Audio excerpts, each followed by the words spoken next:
बातम्यांचा बुलंद आवाज महा 24 तास. बातमी ते नांदेडमधून. नांदेड ते नागपूर राष्ट्रीय महामार्गावर स्कॉर्पिओ जीपचा झाला अपघात.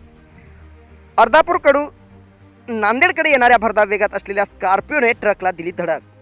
15 मार्च रोजी दुपारी घटना घडली. या अपघातात 2 जण ठार झाले असून 6 जण गंभीर जखमी झाले आहेत.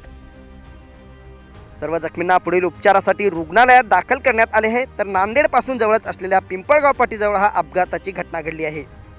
नांदेडहून अर्धापूरकडे भरधाव वेगात असलेला ट्रक क्रमांक MH09 GJ0147 तर 4 चाकी स्कॉर्पिओ वाहन क्रमांक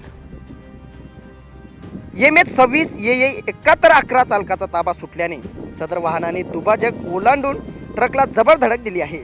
या अपघातात 2 जण ठार तर 6 जण गंभीर जखमी झाल्याचं बोलले जात आहे. तर पाहू शकता कशा प्रकारे हा राष्ट्रीय महामार्गावर अपघात घडला.